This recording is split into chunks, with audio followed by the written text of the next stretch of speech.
Swasth India at Darbar Hall. We are delighted to introduce The Hare with Amber Eyes and Letter to Camondo. Renowned ceramicist Edmund de Waal became the fifth generation to inherit his historic family's small collection of 264 tiny Japanese wood and ivory carvings called netsuke. Entered by their beauty and mystery, he decided to trace their strange history and in turn unravel the roots of his Jewish heritage. In his unusually quiet studio during the lockdown 2020, de Waal began writing a series of unanswered letters to the Count Moïse de Camondo, a long-dead, distant relation, about his family's history and lavish collection of French 18th-century art. In conversation with oral historian and author Aanchal Malhotra, de Waal explores the history of the netsuke while giving us a glimpse into his family. Let's welcome Edmund de Waal. He is an internationally acclaimed artist and writer. His most recent book, Letters to Camondo, a series of haunting letters written during the lockdown, was published in April 2021. Aanchal Malhotra. Aanchal Malhotra is a writer and oral historian from New Delhi. Her critically acclaimed books, Remnants of Separation and In the Language of Remembering, explore the human history and generational impact of the 1947 partition. Her newest work is a debut novel titled The Book of Everlasting Things. Over to Aanchal and Edmund to dig deep into netsuke.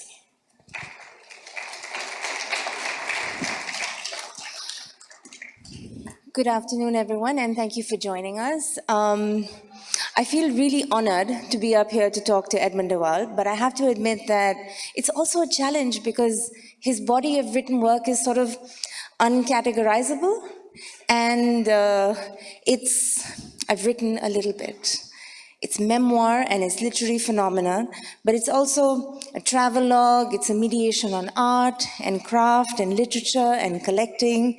It's an excavation of identity and obsession, family history, collective history, national history, a lot of reckoning, and a very tender document. But I think for me, your work is always like a site of preservation.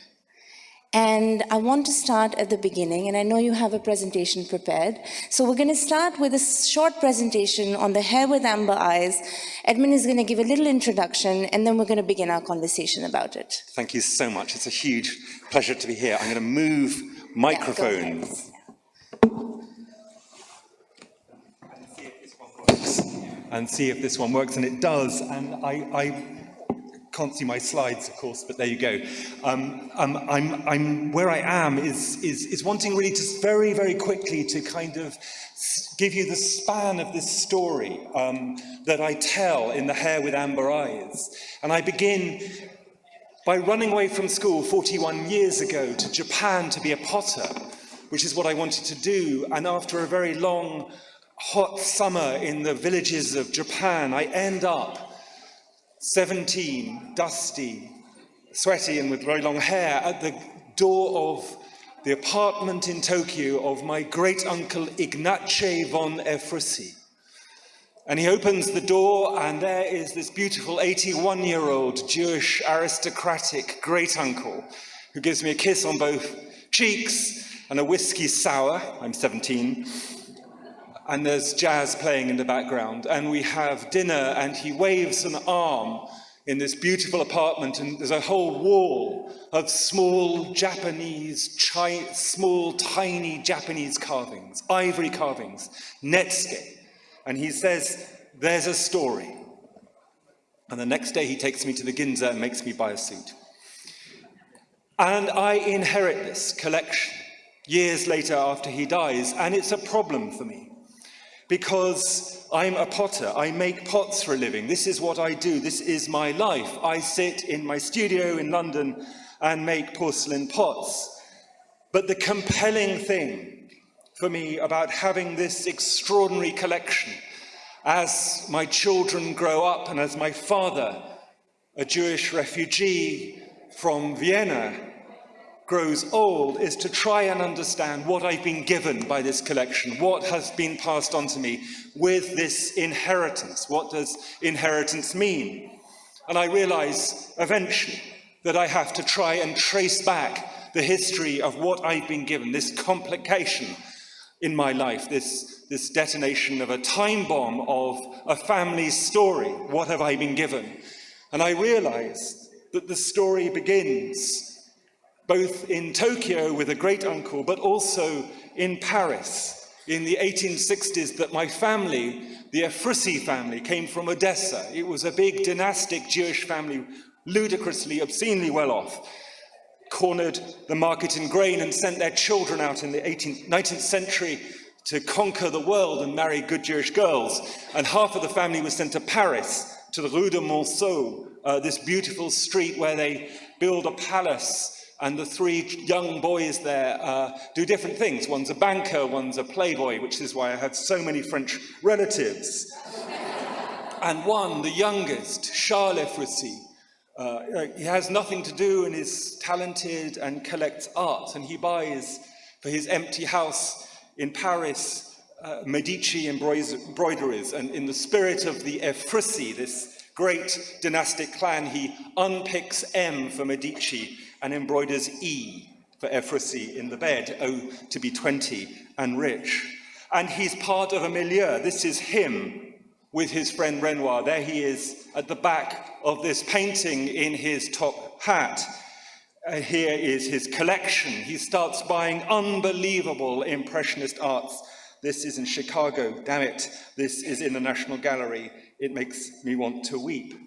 And he also is a friend of artists. He buys extraordinary things. He buys this wonderful collection of asparagus and pays 1,000 francs when it should be 800 francs. And then a week later, this arrives on the doorstep of the house in the Rue de Monceau. This one says Manet has slipped from the bundle.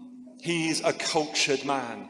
And with his lover, he buys this collection of incredible Japanese carvings to pass around his salon.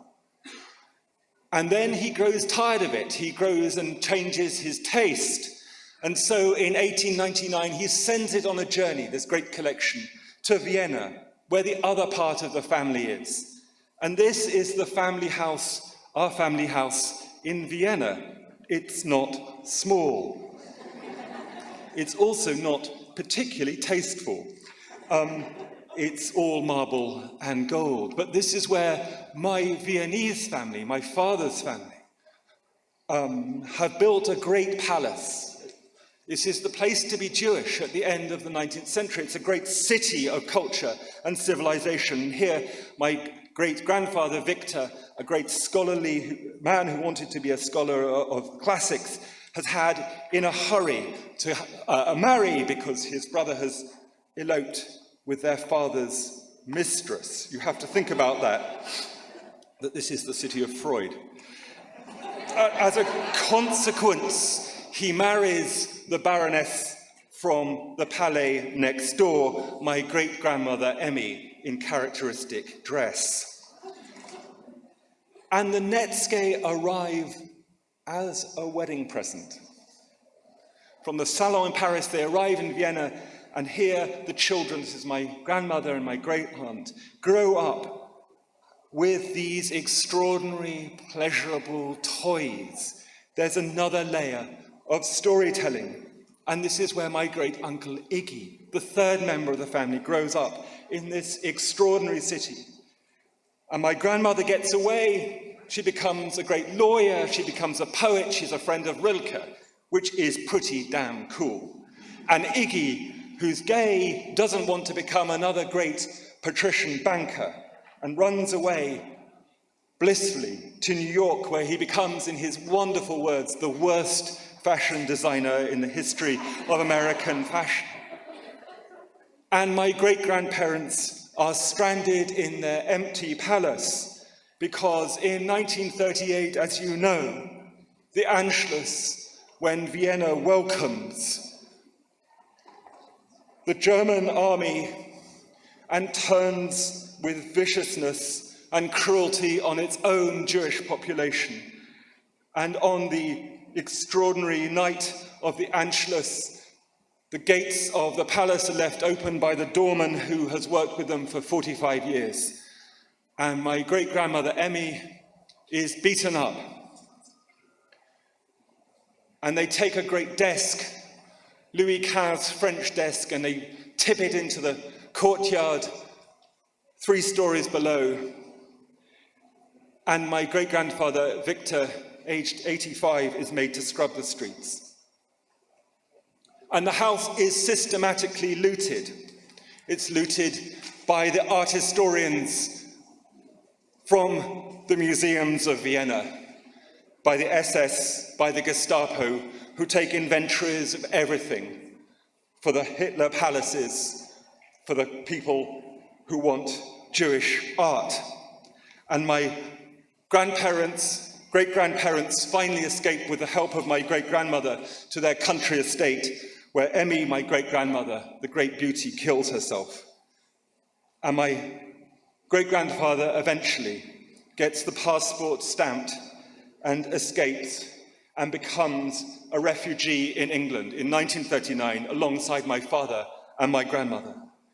And Iggy joins the American army and fights. And here he is at Normandy, and he's put my grandmother's name on his jeep, which I find incredibly moving. And after the war, extraordinarily, what happens is that my grandmother goes back to a ruined city, goes back to a ruined palais, and there in this emptied palace is handed back 264 netsuke, where their mother's maid has hidden them and kept them throughout the war. And Iggy looks at this collection after the war and he says, this homeless, rootless, deracinated Jewish man, I'm going to take them home, he says, home. And he goes to Tokyo, a ruined city. Here he is, handsome as a devil. And he builds a house for the netsuke from his family homeland, his family collection. And there in Tokyo with his partner Jiro, my beloved Japanese uncle, they entertain, they have parties. He hands the netsuke round. He introduces them to me. And when he finally dies, I go to their joint grave in a Buddhist cemetery in Tokyo, and I say Kaddish, the Jewish prayer for the dead, alongside a Buddhist abbot for my great beloved great uncle who passes on a story about inheritance, about belonging and about identity. And I take it back and I have it with my growing family and it becomes a book. That's the start of our conversation.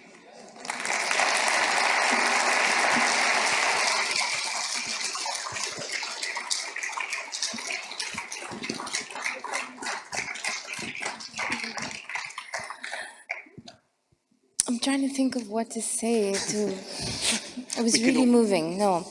Actually, I think what I want to ask is, when you embark on something like this, you don't really know what the end is going to be. So I want to start with your training as an artist, your training as a potter, because when you read the book and when you listen, of course, it comes through. For me, the writing is visual, it's tactile, texture, light, architecture, walking. What did you think the journey was going to be like when you began? Well, Aanchal, it's a very good question. What did I think the journey would be? Well, first of all, I got it wrong. I mean, I thought it would be very quick. I mean, idiocy. I mean, it took 7 years. A good biblical 7 years of wandering. The second thing is that I imagined somehow, I mean, part of the reason for the story happening, as you absolutely say, and thank you for putting that out, absolutely is the first thing, is that what matters to me as a person is objecthood, is objects. I mean, I've been making them since I was a child, and how objects feel in your hand has always been mesmeric for me. They seem to have a presence, and they seem to carry with them a kind of storytelling. So the imperative for the story was twofold. One was this incredibly beautiful collection of objects that had been handled for 5 generations of my family across all these different places.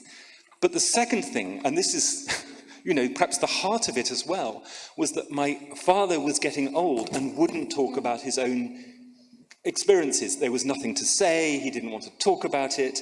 And so it was a kind of way of, it's a very long-winded way of getting your father to talk. It was to try and trace the story back and in some senses, manifest, make possible this complicated, fractured, very painful and very beautiful story, and make through the journey, make that vivid, a vivid reality. I wanted to talk to the dead. I have a question about that later. But one of the first things that drew me into your book is because we share a similar trajectory. You're a ceramicist that writes on Holocaust.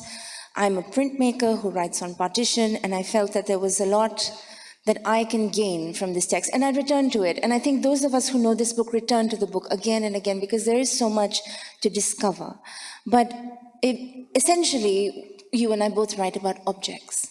And you're right, there is something really powerful and just transportive about them. And there's a line in your book that I think I want to know more about. You say, I'm not interested in thin. I'm not interested in the meager. And you wanted this depth. Yeah. And obviously inheriting the netsuke, holding them is one thing, but then one thing leads to another, leads to another. Yeah, so I'm not interested in thin. Thank you. I'm very, it's thrilling to be here because you've got lots of post-it stickers in your book. And I'm realizing, it's embarrassing. that yes, lots of underlinings. I'm delighted. Yeah. I'm not interested in thin, by which I mean, I'm not interested in being an art historian and Googling this. I'm not interested in having an argument and then following it through in a dogmatic way. What I want to do is to absolutely travel with these objects, travel through from their place of inception, the places that they were made in Japan, why they were made, that kind of culture, the whole history of Japonism, the meaning of them when they come to Paris, but then absolutely follow them in that journey through those extraordinary salons of Charles Fousse's house. I mean, for goodness sake, Proust is his secretary. Proust is playing with these objects. That's pretty cool. Was he not also the inspiration for Charles Swan? Yes, exactly. So, I mean... Just a small detail, no big deal, whatever. It's an issue. You're trying to write a book quickly and then you find out that Charles Swan is basically the person you're writing about. It's not easy, but the thinness is important because what I wanted to do was to see how these objects accrete, gather significance with the touch. And then they're moving on, of course, to Vienna, and then that family life, and then the Holocaust, and then their new life in Japan, and then to me. So all these different places. So the question for me, which is a real powerful pulse of a question, is, can objects bear witness? If they can bear witness, then you have to give them agency and responsibility. You have to tell the story with conviction, and you have to absolutely walk the journey with complete conviction. You have to go to these places. You have to go back to Vienna. You have to be in those archives. In Paris, you have to be in Odessa, where this ridiculous family starts out, and understand that. You have to be in the shtetls. You have to understand the journey, by walking it. Otherwise, you end up, what do you end up with? With thinness, yeah.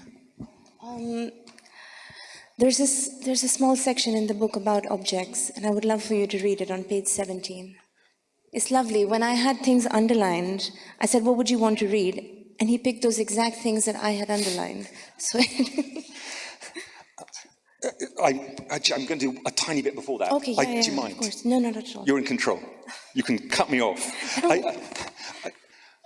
It could write itself, I think, this kind of story, a few stitched together wistful anecdotes, more about the Orient Express, of course, a bit of wandering about Prague or somewhere photogenic, some clippings on ballrooms in the Belle Epoque. It would come out as nostalgic and as thin, and I'm not entitled to nostalgia about all that lost wealth and glamour, and I'm not interested in thin. I want to know what the relationship has been between this wooden object that I'm rolling around between my fingers, hard, tricky, Japanese, and where it has been. I want to be able to reach to the handle of the door and turn it and feel it open. I want to walk into each room where this object has lived to feel the volume of space. I want to know whose hands it has been in, what they felt about it and thought about it, if they thought about it at all. I want to know what it has witnessed.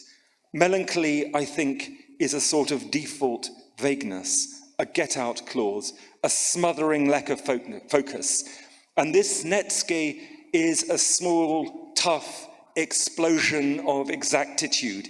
It deserves exactitude in return. How objects... I might read this forever. It's quite good. Sorry. Really didn't mean to say that. I'm so sorry. How objects are handing on is all about storytelling.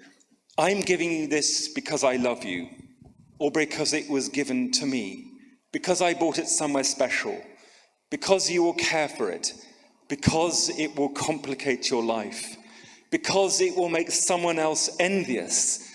There is no easy story in legacy. What is remembered, what forgotten? There can be a chain of forgetting, the rubbing away of previous ownership, as much as the slow accretion of stories.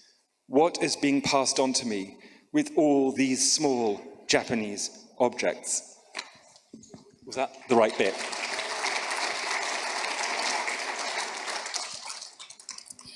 It's something I think about a lot, the inheritance of objects, because they are tangible. And that one line about it complicating your life, but also complicating the life of others around you. At the start of the book, you write, okay, well, it's been 2 years since I've been doing this work. And at the end, read about how it's been 7 years and your children have grown up and you have these little things for them. And you're wondering what you have to show for it. But of course, in the process of these 7 years, you've sort of had to recalibrate and understand not just your life, but the life of your ancestors. And it's very difficult to put together a life belatedly. But you, of course, have all of this evidence. So I want to talk to you about assimilation and the notion of migration, moving from one place to another, self-exile, or exile because of lack of choice, or politics. There's a moving section in your book where you talk about the languages that Charles and his siblings have to learn: French, Latin, Russian, German, never Yiddish. Yes. And there's just assimilation to many different places: Berlin, France, Odessa, Paris. It's a very large terrain of linguistic and geographic complexity. And of course, with the Holocaust, it's a different kind of assimilation. Exactly. So it is absolutely, Aanchal, it's absolutely about migration. It's absolutely, that's the essential, what I'm doing is tracing a migratory story of objects, but as you infer, the issue there is that this is a family that begins in a shtetl and goes to Odessa and then chooses, because they have the means, to send their children to Paris and Vienna, where they become unbelievably Parisian. They become more Parisian than the Parisians. Charles Efrussi is a flaneur. He's talked about as the perfect, against a background of anti-Semitism. And my great-grandfather, Victor, more Viennese than the Viennese, with his favorite coffee shop, written about as, in the papers there.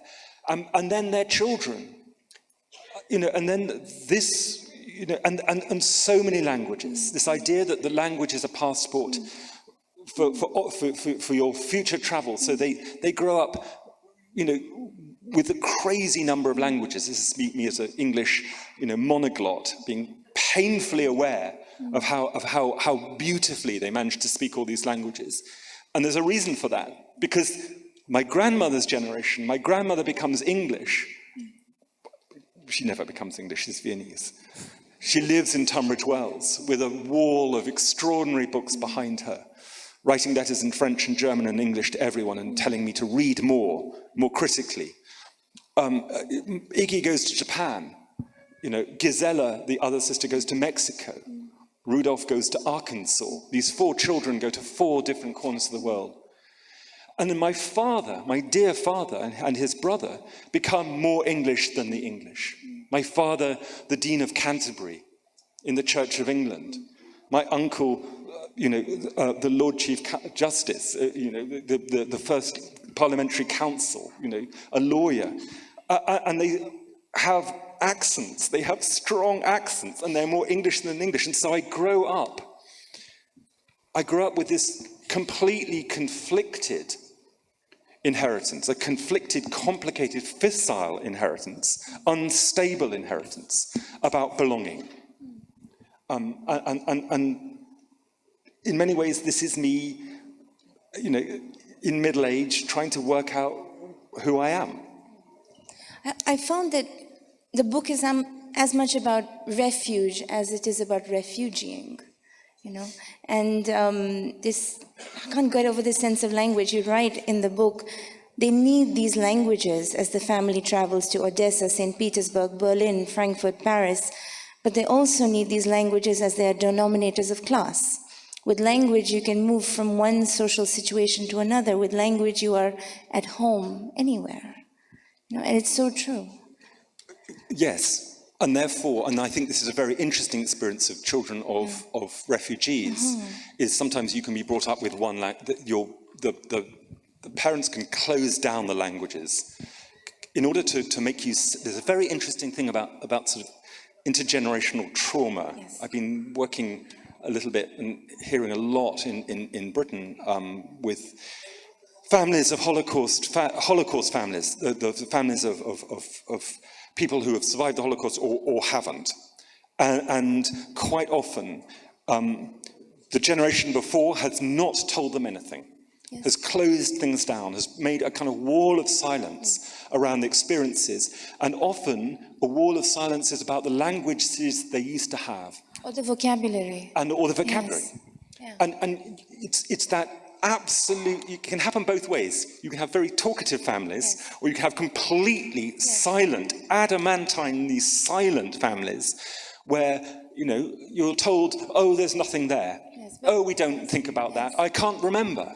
The numbers of people who've told me that their elderly parents who come from extraordinary, complicated places, and their parents just said, oh, there's nothing there. I can't remember. And it's a place of safety for yes, well, I can't remember also means I don't want to remember. I don't want to remember. And this is what you do so brilliantly in your books, is navigating the danger of storytelling. Yeah. Well, silence is a very powerful vehicle, but you touched on intergenerational trauma, which is a perfect segue into my next question. Good. I read in an interview that you said that this book changed your life, which of course I can imagine, but that you felt almost relieved when it came out. And that you felt your fingers were ingrained with dust due to the amount of research material you'd gone through. At some point in the book, you write about your father, who you said never spoke about anything, giving you more material, saying that you are the keeper of the family archive, and you thinking, God, how much more is there? How much more can there be? And I want you to just elaborate a little bit on this notion of keeping or inheriting the heaviness of your ancestors, and not just the trauma that comes with that, but the memory also. And I'm thinking of, people like Marion Hirsch that write about post-memory and the relationship that we as descendants have to the trauma and sacrifices and experiences of our ancestors. It's a huge. We've got about 2 hours for this, haven't we? Yeah, basically. Yeah, good. Yeah, I mean, let's lock the doors because this is so significant. It's so you hear something from a beloved relative, which indicates this, really an abyss of trauma, of memories, and stuff to do with identity. And you, what do you do with it? You can anecdotalize about it, which is one way, which is you make it a story which you can pass on, a kind of morsel of a story, which and I could have done that with Iggy. Oh, he was a lovely man, so well dressed, charming, and he gave me these things, bibelo, or you can deal with it. So what happens when it's passed on? Lots of difficult things. First of all, and luckily this isn't being recorded, it can be very difficult for your family, because, if you tell a family story, what happens to your siblings? It's their story too. They've maybe not written about it or not chosen. There's numbers of people nodding in the audience. It's a very interesting audience here. So, if you tell a story, are you closing down stories for other people or are you opening it up?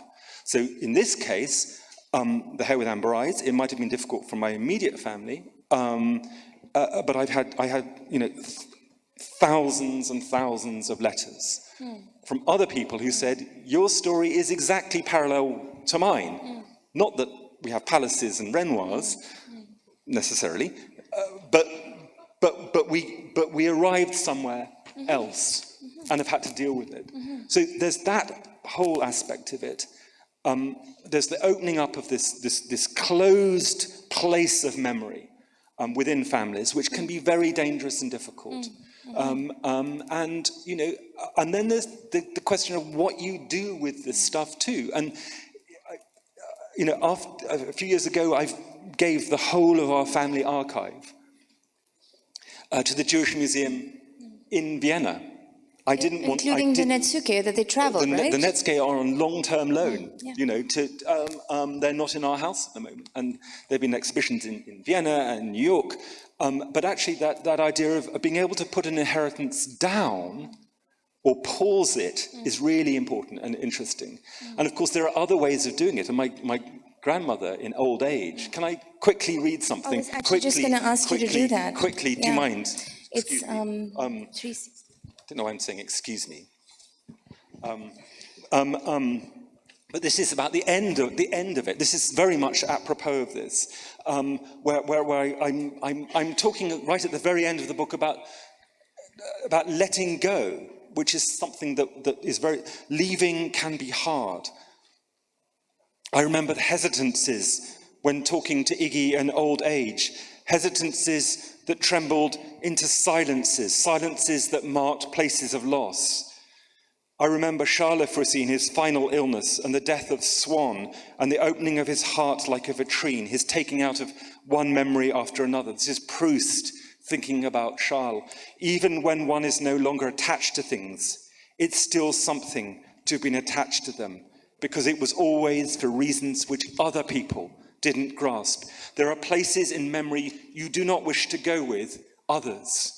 In the 1960s, my grandmother Elizabeth, so assiduous in her letter writing, such an advocate for the letter, write again, write more fully, burnt the hundreds of letters and notes she'd received from her poetic grandmother Evelina. Not who would be interested, but don't come near this. This is private.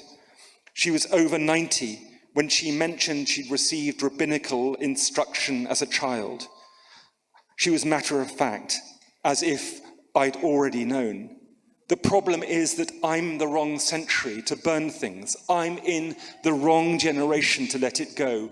I think of a library. This is my great-grandfather Victor's amazing library in Vienna, carefully sorted into boxes and taken down the Ringstrasse, disappearing. I think of all those careful burnings by others, the systematic erasing of stories, the separation between people and their possessions, and then of people from their families, and families from their neighborhoods, and then from their country.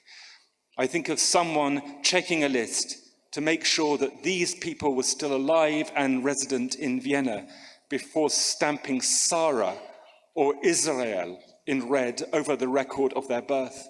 I think of all the listings of families in the manifests for deportations. If others can be so careful about things that are so important, then I must be careful over these objects and their stories. I must get it right. Go back and check it again. Walk it again.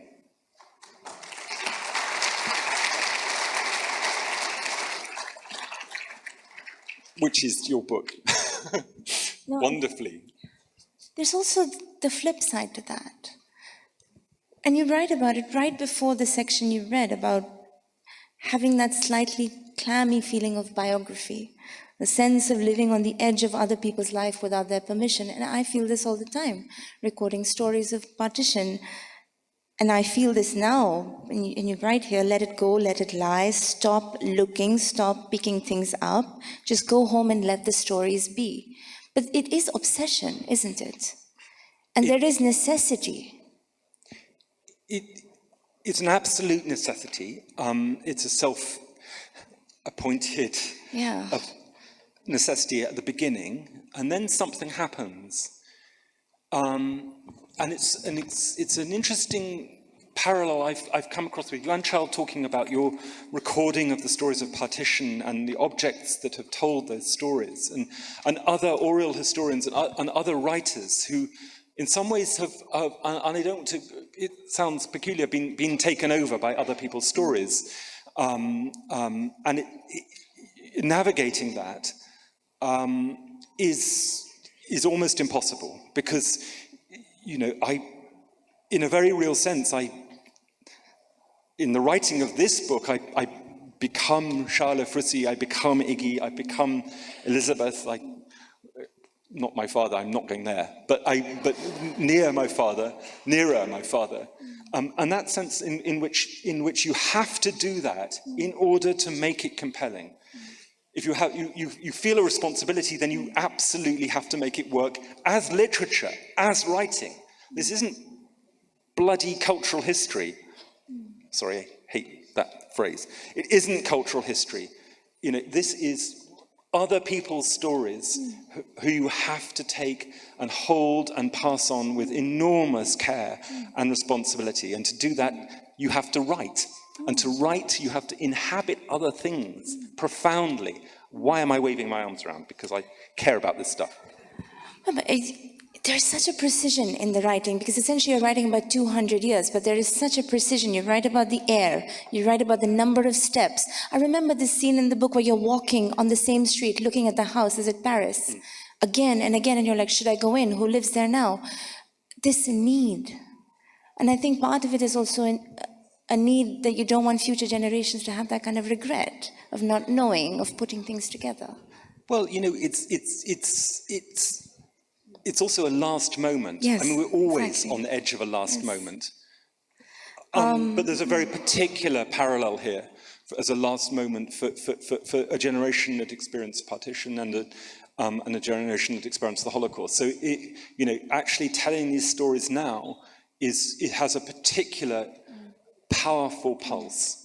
You know, and you know, that's why, you know, there's such an interesting and powerful resonances. And the relevance, it is still so relevant. The word refugee is so relevant. Yeah, because it's also entirely about identity, and we're living in another time, another place now, where actually the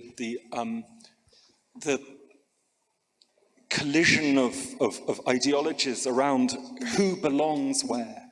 We're being told that people do not belong, that boundaries and borders are being erected, that libraries again are being burnt. You know, all this stuff about preventing migration, preventing the movement of people and stories and ideas and literature and poetry and families across borders is being policed in a way that I never thought we'd see again.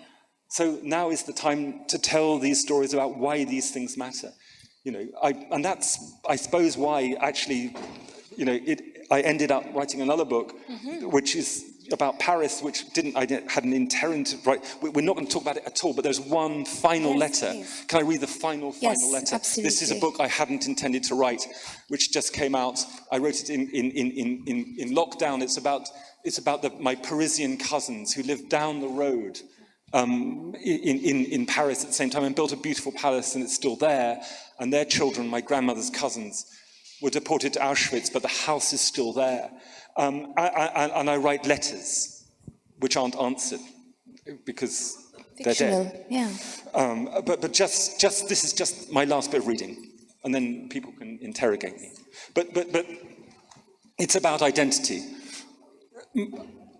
Monsieur, writing to this wonderful Count, when my book on my family, The Hare with Amber Eyes, came out, I was asked about faith, Jewish faith.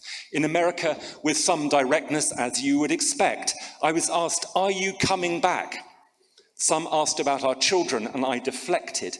And my father is a half-Jewish Anglican clergyman. My mother, the daughter of a country vicar. I've been brought up in the Church of England, in cathedrals. I've written about the Quakers. I read Zen Buddhist poetry. I love the Psalms, as they cross over everything, are proper poems of exile. And I'm half English, and a quarter Dutch, and a quarter Austrian, completely European. I'm not sure what I should be coming back to. And my father, born in Amsterdam, raised in Paris, Vienna, the Tyrol, a refugee in 1939, has just been told his application to become an Austrian citizen has become successful. It is 82 years since he left Vienna.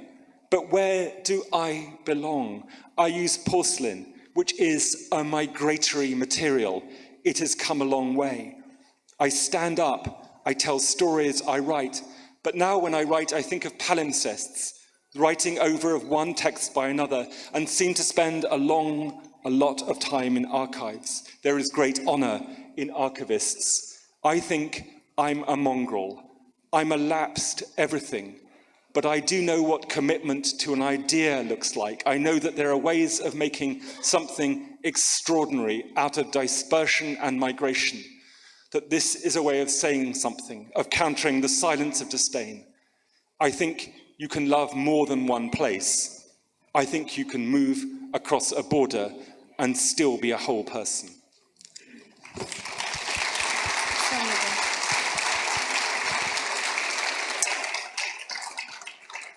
So we have some time for some questions. Okay, right here, gentleman, right here in the hat.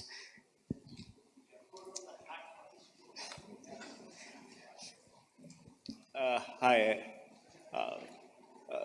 Silly question, but I was thinking of all the 265 netsukes you have.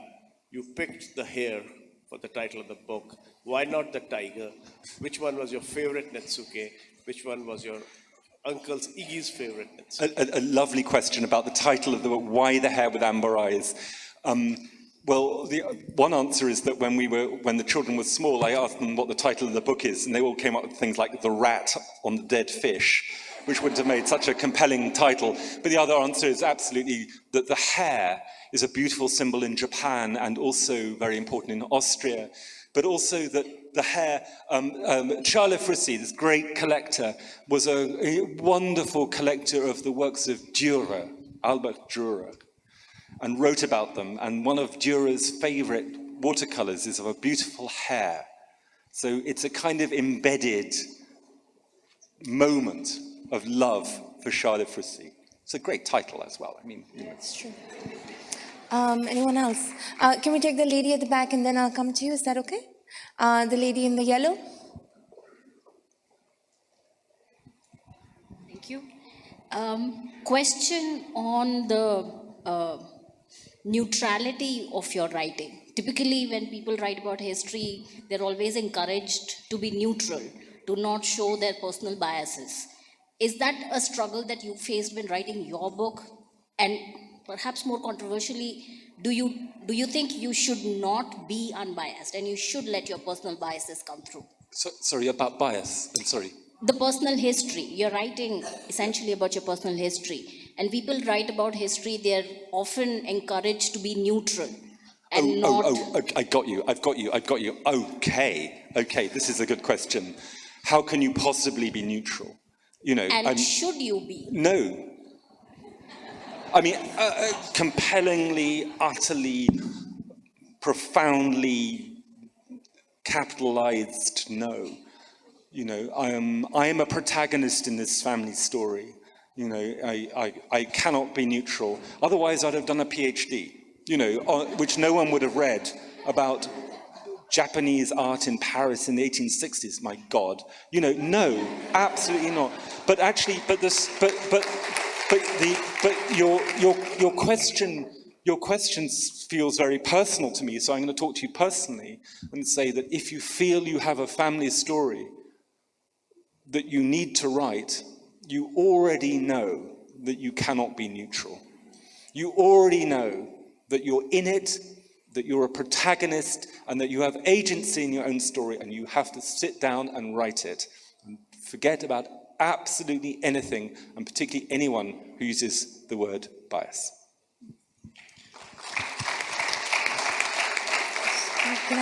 The gentleman right here. Yeah.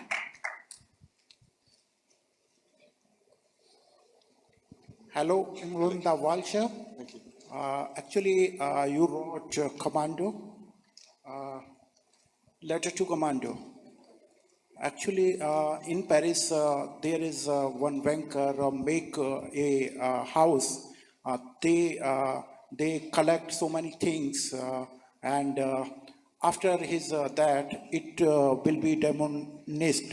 So I would like to say, in modern world, what type of family needed in the world? So can you, what's your question? Which type of family needed at time? Good family. What type of family? I'm saying, Yeah. according you, which family is a good? Which families are good? Yeah. Well, which families are good? Every family is wonderful. Every family has its own complicated, beautiful, untold story. Some people are lucky enough to have the visible evidence to trace their stories back, but so many aren't. But that doesn't mean that any family doesn't have enormous value in terms of storytelling, in terms of the inheritance of identity. And so how you can tell these stories can be very complicated, or it can be very straightforward, it can be very long-winded. But everyone, absolutely everyone, has enormous value in terms of their family stories. Anyone else? Maybe the lady in the green? Yeah.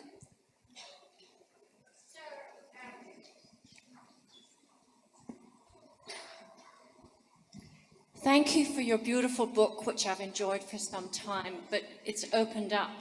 And I know a little of your ceramic work, and I wonder, have you seen, by exposing this family story, have you found that your relationship with your other creative life has changed? It's an interesting story because my real life is sitting making pots. This is just my add-on. It's not true. Both sides of my life are so deeply, powerfully intertwined that, in a very real sense, of course, spending that time on this particular journey and writing and shaping this particular book has profoundly influenced what I make, just as the absolute necessity to get out on this journey with objects came out of being a potter in the first place.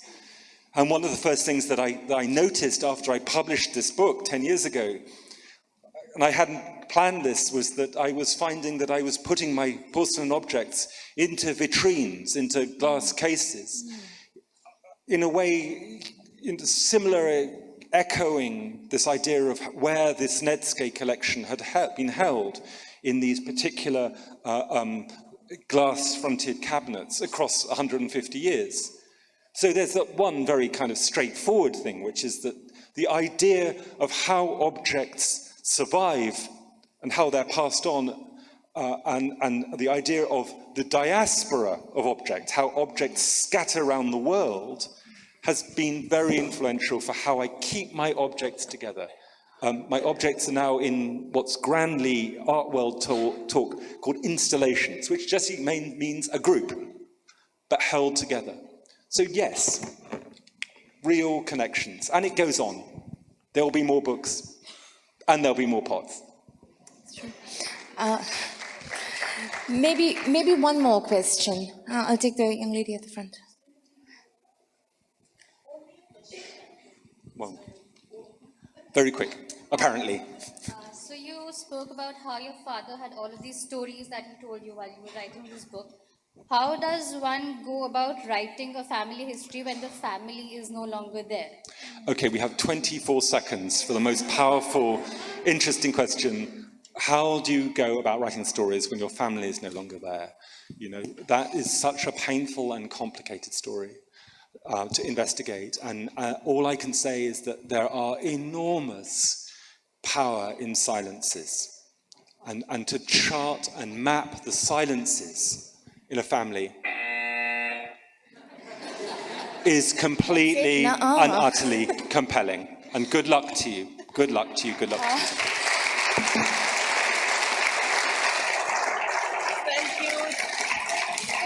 Thank you, Edmund and Aanchal Malhotra, for this insightful session. Edmund will be signing the books outside the hall, so if you have the book, please line up outside and we will bring him there.